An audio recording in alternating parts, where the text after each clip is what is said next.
마켓 시그널 잡아보겠습니다. 토마토 투자클럽 이재필 전문가입니다. 전문가님, 안녕하세요. 네, 안녕하십니까? 네, 오늘 시장이 보내고 있는 시그널 잡아보겠습니다. 지난번에 말씀해 주실 때는 그 시그널 저항으로 좀 정리를 해 주셨는데, 오늘은 어떤 시그널이 나올까요?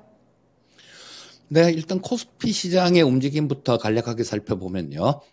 또다시 242평선, 여기서 지난주에 겨우 좀 돌파했었는데, 여기 저항으로 밀려난 시장이었다라고 보시면 될 것 같고요. 지금 시장은 강하게 상승하고 있는 20일 이동평균선하고 하락하고 있는 241 이평선에서 사이에서 방향성을 모색하고 있는 그런 구간이다라고 보시면 되겠습니다. 즉, 이 지지선과 저항선 사이에서 지금 좀 갈등하고 있는 그런 시장이다라고 볼 수 있겠죠.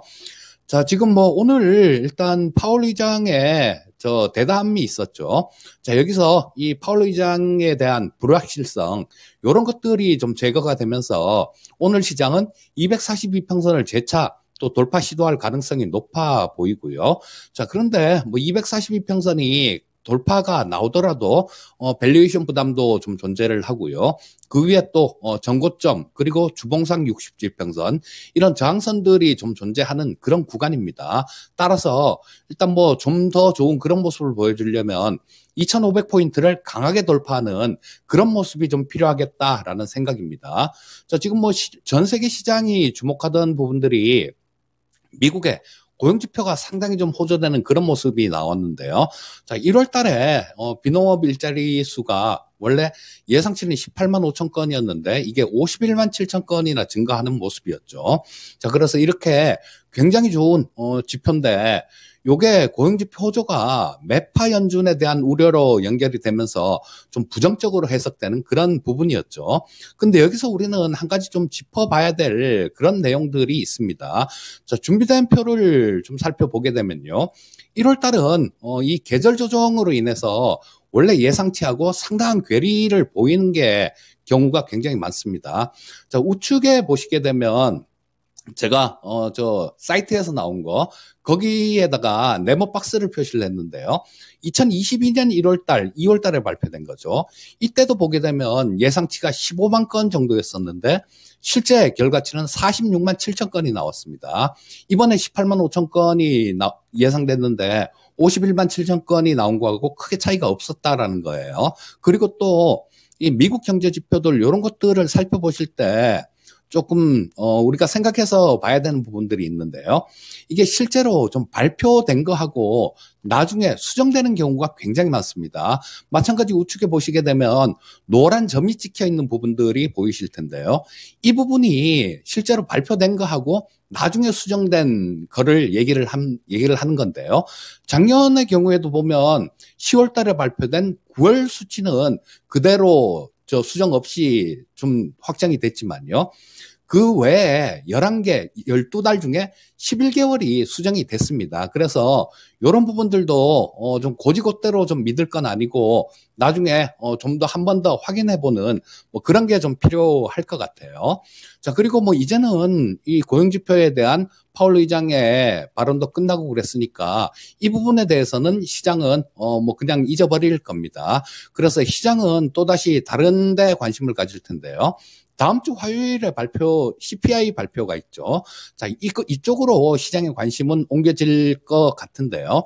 이 CPI 지표는 제가 금요일도 출연을 하니까 그때 좀 더 자세히 말씀드리기로 하고요. 간략하게만 말씀드리면 2022년 2월 달에 이미 이 CPI는 7.5%를 기록했습니다. 그렇기 때문에 CPI 지표는 계속해서 좀 더 낮아질 가능성이 높은 상황이다. 이렇게 말씀드릴 수 있겠습니다.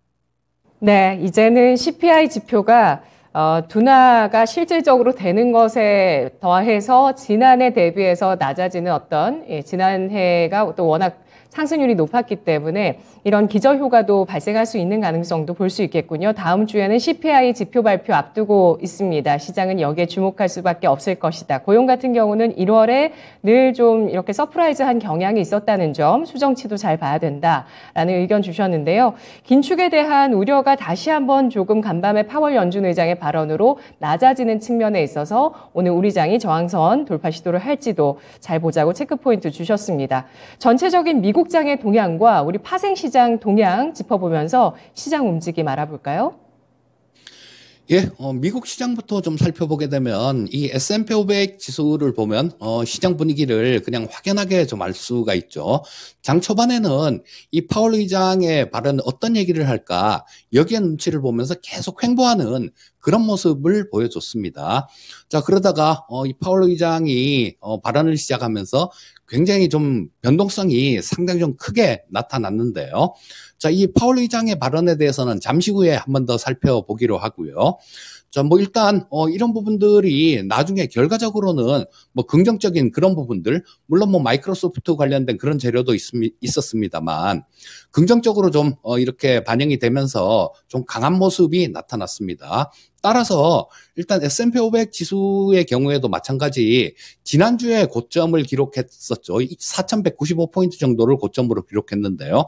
자, 이 고점 돌파 시도가 이어질 가능성이 높다라는 생각이 들고요. 저 코스피 시장 한번 살펴보면 이 코스피 시장은 주봉상으로 보게 되면 일단 지난주 월요일 날이죠. 엊그제 월요일 날 뭐 지난주하고 그 전주에 힘겹게 돌파를 해서 좀 지켜줬던 그 240주 이평선을 또다시 하향 이탈하는 모습이 나왔습니다. 뭐 지난주에는 거래 대금이 굉장히 좀 많이 늘어났죠. 그러면서 매매 공방이 상당히 치열했던 그런 모습이었고요. 자, 지금 현재 상태로 현재 분위기를 보게 된다라면 일단 뭐 240주 이평선 요거는 일단 상향 돌파를 하는 재차 상향 돌파를 하는 모습이 나오고 일단 지지받는 그런 움직임을 좀 기대해 볼 수 있겠다라고 말씀드릴 수 있겠고요. 파생시장 동향을 한번 살펴보게 되면 일단 선물 시장의 경우에는 지금 대체로 이렇게 보시면 외인 수급이라고 써져 있는 그런 부분들을 보시게 되면요. 자, 어제 이 외국인들이 순매수가 좀 유입이 되면서 미결제 확정이 한 5,500계약 정도 줄어드는 모습이었습니다. 그저께도 5,000계약 이상 줄어들었고요. 자, 지금 뭐 그리고 전체적인 매수 기조 색깔 뭐 빨간색이 파란색보다 훨씬 많죠. 자, 이런 부분 살펴보게 되면 선물 시장에서 외국인들은 전체적으로 좀 매수 기조를 유지하고 있다라고 보시면 될 거고요. 자, 연말하고 연초에 매도로 진입된 부분들이 굉장히 많았었는데 이런 매도 포지션을 좀 청산하고 있는 걸로 추정되고 있습니다. 자, 뭐 이런 것들을 종합해 보면 선물 시장에서 외국인들 수급은 긍정적인 부분으로 판단할 수 있겠다라는 생각이고요. 이번 주 목요일, 내일 모레네요, 벌써. 옵션 만기가 다가왔습니다. 그래서 이 부분에 대해서도 좀 살펴봐야 될 것 같은데요. 자, 제가 누적 수급도 제일 아래 이렇게 좀 표시를 해놨는데요. 외국인의 수급의 경우에는 콜옵션하고 풋옵션 전부 다 매도를 하고 있죠. 뭐 둘 다 200억 약간 안 되는 수준의 양매도 포지션을 갖고 있어서 이 만기 관련해 갖고는 중립적인 포지션이다라고 보시면 될 것 같고요. 자, 이 금융 투자의 경우에는 월물 초부터 계속해서 풋옵션을 좀 많이 이렇게 매수를 했는데요. 이 금융 투자의 풋옵션 매수 포지션이 273억 정도로 다소 좀 많은 그런 상황이다라고 볼 수 있겠습니다. 하지만 어제 같은 경우는 보게 되면 그저께도 그랬었고요. 좀 저 위쪽으로 콜옵션을 매수를 한다든가 아니면 또 풋옵션을 매수했던 부분들 이런 부분들을 약간 청산하는 그런 모습이 나왔습니다. 자, 이런 부분들은 일단 뭐 장중에 이 만기 관련해 갖고 수급 관련해서 일시적인 변동성이 나오더라도 만기 전에 금방 회복될 뭐 그럴 가능성을 내포하고 있다라고 보시면 될 것 같습니다. 내일 만기일 다가왔습니다. 이런 가운데 금융투자가 유가증권 시장 5거래일째 매도를 이어가고 어제도 매도가 참 눈에 띄었었는데 옵션 시장에서 풋옵션을 매수하고 있으면서 현물을 매도하는 모습이었군요. 옵션 시장에서 외국인 동향에서는 중립적인 포지션이 읽히고 있고 그리고 전체적인 선물 시장에서는 매수 기조 나타내고 있다고 분석해 주셨는데요. 중요한 이슈 일정들 점검하면서 영향력 알아보겠습니다. 어떤 것들이 있을까요? 자, 어제 뭐 가장 큰 이슈였다라면 파월 의장 얘기를 빼놓을 수가 없겠죠. 파월 의장이 워싱턴 DC에서 뭐 그 경제 클럽에 참석을 해서 발언을 좀 했는데요. 그 주요 발언을 좀 살펴보자면 결과적으로는 두 가지 성향 모두를 보여준 매파와 비둘기파 성향 모두를 보여준 약간 뭐 매둘기적인 뭐 그런 발언이었다라고 해석할 수 있을 것 같습니다. 미국 경제가 디스인플레이션 초기에 위치하고 있다라는 그런 얘기를 했고요. 앞으로도 뭐 이 디스인플레이션이란 표현을 쓰겠다라는 그런 얘기를 했습니다. 자, 그리고 뭐 좋은 얘기는 인플레이션이 좀 이렇게 올해 의미 있는 그런 수준으로 좀 하락을 하면서 내년에는 근원 PC가 2%대에 근접할 것이다라는 얘기를 했습니다. 자, 그리고 뭐 그 외에 조금 매파적인 그런 얘기라면 이 서비스 부분의 인플레를 확인하지 못했다. 좀 더 충분한 증거가 필요하다라는 얘기를 했고요. 자, 미국의 고용지표에 대해서 이거 알고 들어갔냐? 뭐 이런 얘기를 하니까 몰랐다. 뭐 이렇게 강할지는 예상하지 못했었다라는 얘기를 했습니다. 그리고 이 고용시장에서 일단 고용지표가 워낙 뜨겁게 나왔죠. 아까 살펴봤듯이. 자, 이런 부분에 대해서 언급을 하면서 이 고용시장과 물가가 좀 강할 경우에는 연준의 최종금리가 상향될 수도 있다라는 얘기를 했습니다. 그리고 이 고용지표에 대해서 왜 상당 기간 긴축이 필요한지 이 고용지표가 입증을 해주고 있다라는 얘기를 했어요. 자, 뭐 여기에 따른 시장 반응을 좀 한번 살펴보기 위해서 패드와치의 금리 전망을 한번 살펴보게 되면요. 자, 3월 초에는 큰 차이가 없습니다. 0.25 올릴 거다라는 거, 뭐 이런 부분들은 뭐 90% 이상 되니까 3월 회의는 0.25로 보시면 될 것 같고요. 5월 회의도 마찬가지 0.25 인상이 70% 정도 수준까지 올라가 있습니다. 그러니까 그때도 마찬가지인데 문제는 6월 회의죠. 6월 회의 시장에서는 이 부분에 대해서 금리를 동결할 것이다라는 그런 전망이 지배적이었었는데요. 이 파월 의장의 얘기를 제가 어제 수치하고 오늘 수치를 좀 비교해 봤는데요.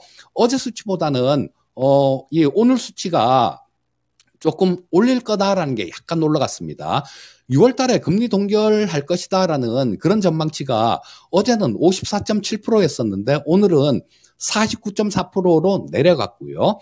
0.25를 인상할 것이다라는 그런 전망은 28%에서 34.9% 정도로 약간은 올라갔습니다. 그러니까 시장에서는 이 좀 고용지표나 물가에 대해서 조금 올라올 경우 이 패드가 금리를 좀 더 올릴 가능성들, 이런 가능성도 좀 내포하고 있다라고 보시면 될 것 같고요. 물론 이 부분은 다음 주에 이 CPI가 발표가 되게 되면 그 부분에 따라서 또 달라질 수 있는 부분들이 있으니까 이 부분은 좀 살펴보는 게 좋겠다라고 말씀드릴 수 있겠습니다.